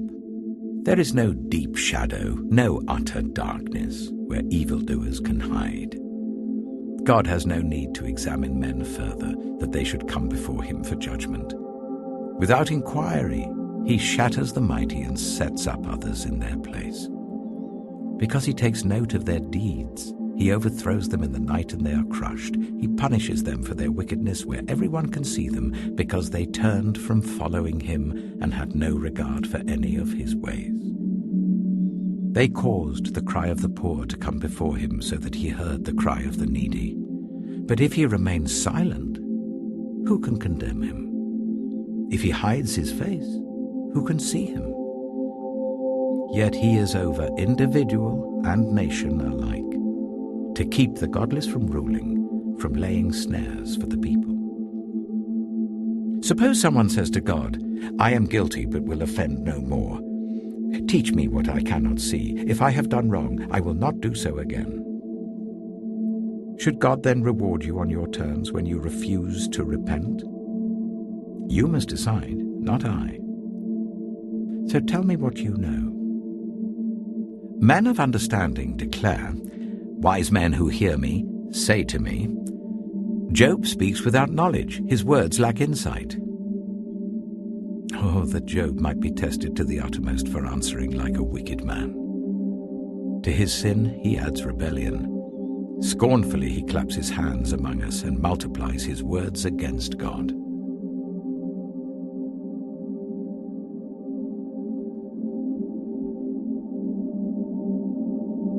Job chapter 35. Then Elihu said, "Do you think this is just? You say, I am in the right, not God. Yet you ask him, what profit is it to me, and what do I gain by not sinning? I would like to reply to you, and to your friends with you. Look up at the heavens and see. Gaze at the clouds so high above you. If you sin, how does that affect him? If your sins are many, what does that do to him? If you are righteous, what do you give to him, or what does he receive from your hand? Your wickedness only affects humans like yourself, and your righteousness only other people. People cry out under a load of oppression. They plead for relief from the arm of the powerful, but no one says, where is God my Maker, who gives songs in the night, who teaches us more than he teaches the beasts of the earth, and makes us wiser than the birds in the sky? He does not answer when people cry out because of the arrogance of the wicked. Indeed, God does not listen to their empty plea. The Almighty pays no attention to it. How much less, then, will he listen when you say that you do not see him, that your case is before him, and you must wait for him, and further, that his anger never punishes, and he does not take the least notice of wickedness. So Job opens his mouth with empty talk. Without knowledge he multiplies words.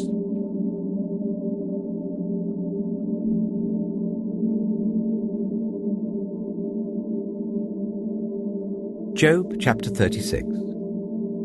Elihu continued, "Bear with me a little longer, and I will show you that there is more to be said on God's behalf. I get my knowledge from afar. I will ascribe justice to my Maker. Be assured that my words are not false. One who has perfect knowledge is with you. God is mighty, but despises no one. He is mighty and firm in his purpose. He does not keep the wicked alive, but gives the afflicted their rights. He does not take his eyes off the righteous. He enthrones them with kings and exalts them forever. But if people are bound in chains, held fast by cords of affliction, he tells them what they have done, that they have sinned arrogantly. He makes them listen to correction and commands them to repent of their evil. If they obey and serve him, they will spend the rest of their days in prosperity and their years in contentment. But if they do not listen, they will perish by the sword and die without knowledge. The godless in heart harbor resentment. Even when he fetters them, they do not cry for help. They die in their youth among male prostitutes of the shrines. But those who suffer, he delivers in their suffering. He speaks to them in their affliction. He is wooing you from the jaws of distress to a spacious place, free from restriction, to the comfort of your table, laden with choice food. But now you are laden with judgment due to the wicked. Judgment and justice have taken hold of you. Be careful that no one entices you by riches. Do not let a large bribe turn you aside. Would your wealth, or even all your mighty efforts, sustain you, so you would not be in distress? Do not long for the night to drag people away from their homes. Beware of turning to evil, which you seem to prefer to affliction. God is exalted in his power. Who is a teacher like him? Who has prescribed his ways for him, or said to him, "You have done wrong"? Remember to extol his work, which people have praised in song. All humanity has seen it. Mortals gaze on it from afar. How great is God! Beyond our understanding. The number of his years is past finding out. He draws up the drops of water which distill as rain to the streams. The clouds pour down their moisture and abundant showers fall on mankind. Who can understand how he spreads out the clouds, how he thunders from his pavilion? See how he scatters his lightning about him, bathing the depths of the sea. This is the way he governs the nations and provides food in abundance. He fills his hands with lightning and commands it to strike its mark. His thunder announces the coming storm. Even the cattle make known its approach.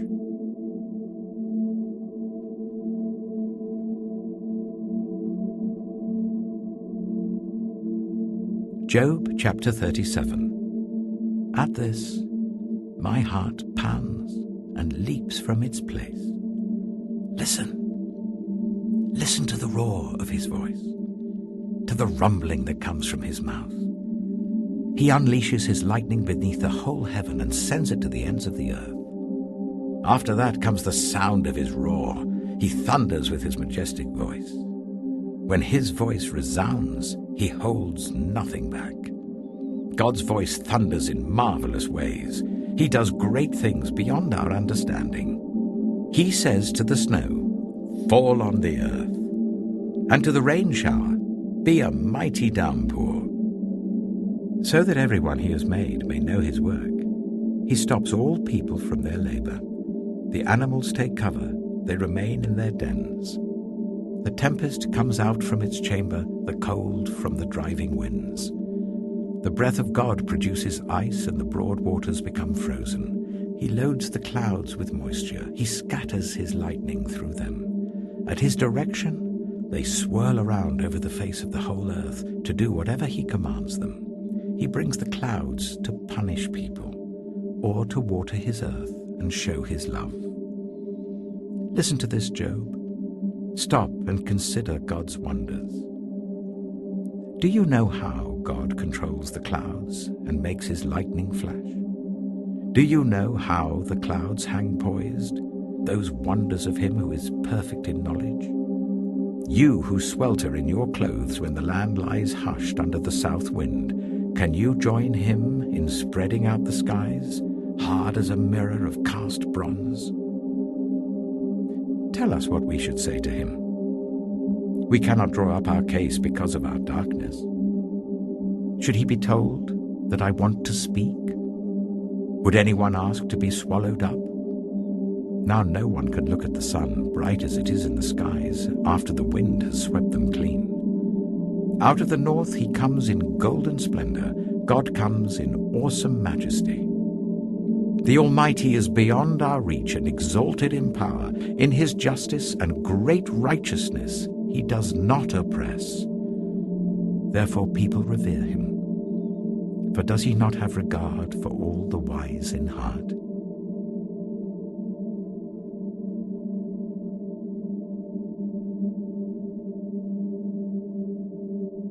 Job chapter 38. Then the Lord spoke to Job out of the storm. He said, "Who is this that obscures my plans, with words without knowledge. Brace yourself like a man. I will question you, and you shall answer me. Where were you when I laid the earth's foundation? Tell me if you understand. Who marked off its dimensions? Surely you know. Who stretched a measuring line across it? On what were its footings set? Or who laid its cornerstone, while the morning stars sang together and all the angels shouted for joy? Who shut up the sea behind doors when it burst forth from the womb? When I made the clouds its garment and wrapped it in thick darkness, when I fixed limits for it and set its doors and bars in place, when I said, "This far you may come and no farther. Here is where your proud waves halt." Have you ever given orders to the morning, or shown the dawn its place, that it might take the earth by the edges and shake the wicked out of it? The earth takes shape like clay under a seal. Its features stand out like those of a garment. The wicked are denied their light, and their upraised arm is broken. Have you journeyed to the springs of the sea, or walked in the recesses of the deep? Have the gates of death been shown to you? Have you seen the gates of the deepest darkness? Have you comprehended the vast expanses of the earth? Tell me if you know all this. What is the way to the abode of light? And where does darkness reside? Can you take them to their places? Do you know the paths to their dwellings? Surely you know, for you were already born. You have lived so many years. Have you entered the storehouses of the snow, or seen the storehouses of the hail, which I reserve for times of trouble, for days of war and battle? What is the way to the place where the lightning is dispersed, or the place where the east winds are scattered over the earth? Who cuts a channel for the torrents of rain, and a path for the thunderstorm, to water a land where no one lives, an uninhabited desert, to satisfy a desolate wasteland and make it sprout with grass? Does the rain have a father? Who fathers the drops of dew? From whose womb comes the ice? Who gives birth to the frost from the heavens, when the waters become hard as stone, when the surface of the deep is frozen? Can you bind the chains of the Pleiades? Can you loosen Orion's belt? Can you bring forth the constellations in their seasons, or lead out the bear with its cubs? Do you know the laws of the heavens? Can you set up God's dominion over the earth? Can you raise your voice to the clouds and cover yourself with a flood of water? Do you send the lightning bolts on their way? Do they report to you, "Here we are"? Who gives the ibis wisdom, or gives the cockerel understanding? Who has the wisdom to count the clouds? Who can tip over the water jars of the heavens when the dust becomes hard and the clods of earth stick together? Do you hunt the prey for the lioness and satisfy the hunger of the lions when they crouch in their dens or lie in wait in a thicket? Who provides food for the raven when its young cry out to God and wander about for lack of food?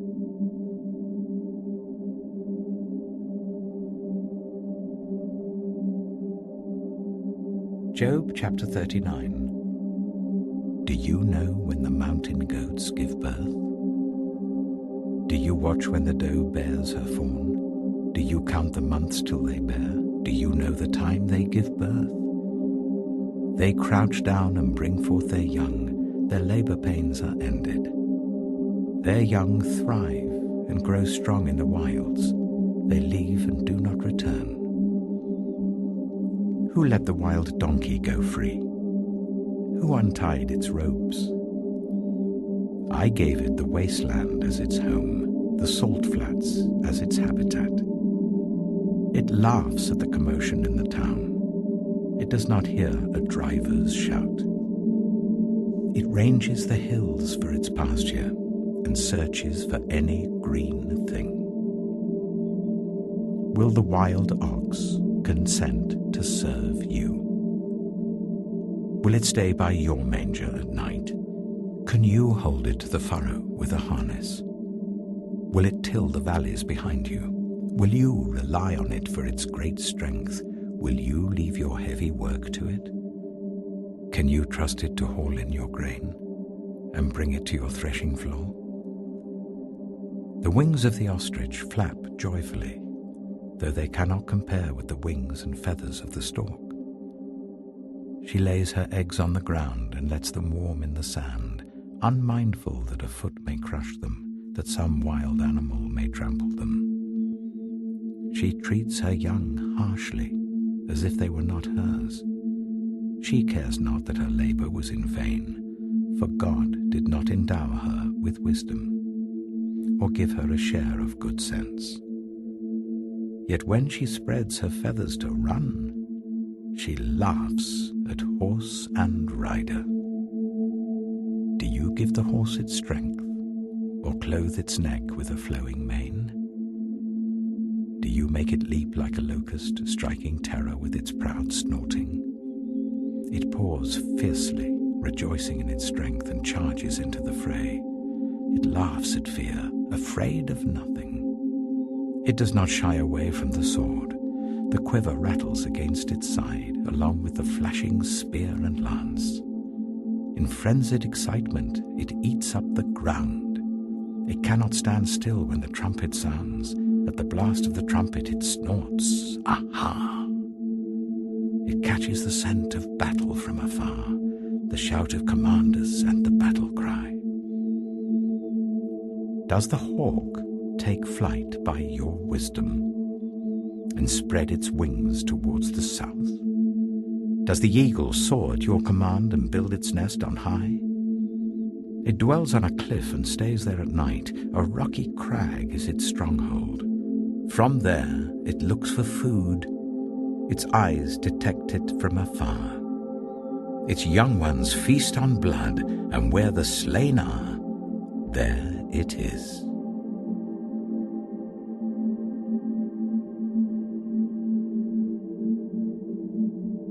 Job chapter 40. The Lord said to Job, "Will the one who contends with the Almighty correct him? Let him who accuses God answer him." Then Job answered the Lord, "I am unworthy. How can I reply to you? I put my hand over my mouth. I spoke once, but I have no answer. Twice, but I will say no more." Then the Lord spoke to Job out of the storm. "Brace yourself like a man. I will question you, and you shall answer me. Would you discredit my justice? Would you condemn me to justify yourself? Do you have an arm like God's, and can your voice thunder like his? Then adorn yourself with glory and splendor, and clothe yourself in honor and majesty. Unleash the fury of your wrath. Look at all who are proud and bring them low. Look at all who are proud and humble them. Crush the wicked where they stand. Bury them all in the dust together. Shroud their faces in the grave.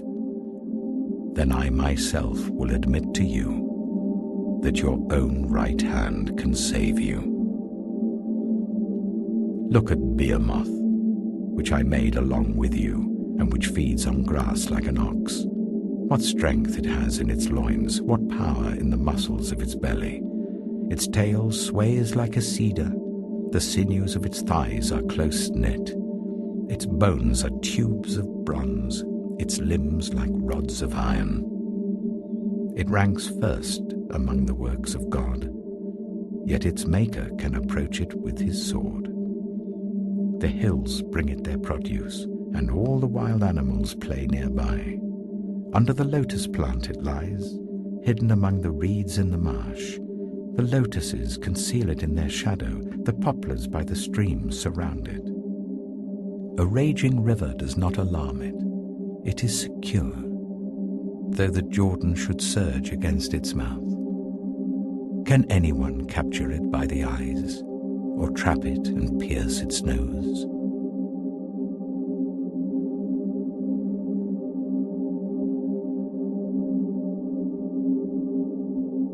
Job chapter 41. Can you pull in Leviathan with a fishhook, or tie down its tongue with a rope? Can you put a cord through its nose, or pierce its jaw with a hook? Will it keep begging you for mercy? Will it speak to you with gentle words? Will it make an agreement with you for you to take it as your slave for life? Can you make a pet of it like a bird, or put it on a leash for the young women in your house? Will traders barter for it? Will they divide it up among the merchants? Can you fill its hide with harpoons, or its head with fishing spears? If you lay a hand on it, you will remember the struggle and never do it again. Any hope of subduing it is false. The mere sight of it is overpowering. No one is fierce enough to rouse it. Who then is able to stand against me? Who has a claim against me that I must pay? Everything under heaven belongs to me. I will not fail to speak of Leviathan's limbs, its strength and its graceful form. Who can strip off its outer coat? Who can penetrate its double coat of armor? Who dares open the doors of its mouth, ringed about with its fearsome teeth? Its back has rows of shields tightly sealed together. Each is so close to the next that no air can pass between. They are joined fast to one another. They cling together and cannot be parted. Its snorting throws out flashes of light. Its eyes are like the rays of dawn. Flames stream from its mouth. Sparks of fire shoot out. Smoke pours from its nostrils as from a boiling pot over burning reeds. Its breath sets coals ablaze, and flames dart from its mouth. Strength resides in its neck, dismay goes before it. The folds of its flesh are tightly joined. They are firm and immovable. Its chest is hard as rock, hard as a lower millstone. When it rises up, the mighty are terrified. They retreat before its thrashing. The sword that reaches it has no effect, nor does the spear or the dart or the javelin. Iron it treats like straw, and bronze like rotten wood. Arrows do not make it flee. Slingstones are like chaff to it. A club seems to it but a piece of straw. It laughs at the rattling of the lance. Its undersides are jagged potsherds, leaving a trail in the mud like a threshing sledge. It makes the depths churn like a boiling cauldron and stirs up the sea like a pot of ointment. It leaves a glistening wake behind it. One would think the deep had white hair. Nothing on earth is its equal, a creature without fear. It looks down on all that are haughty. It is king over all that are proud.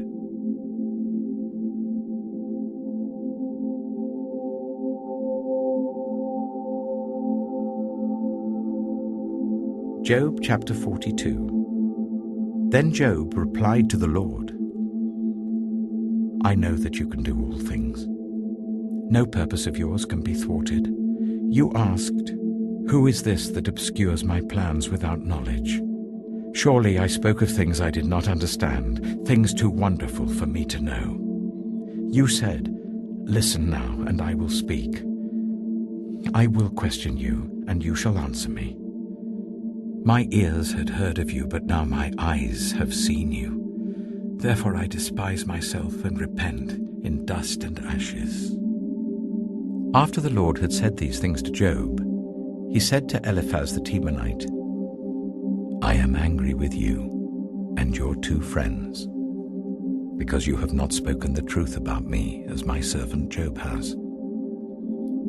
So now take 7 bulls and 7 rams, and go to my servant Job and sacrifice a burnt offering for yourselves.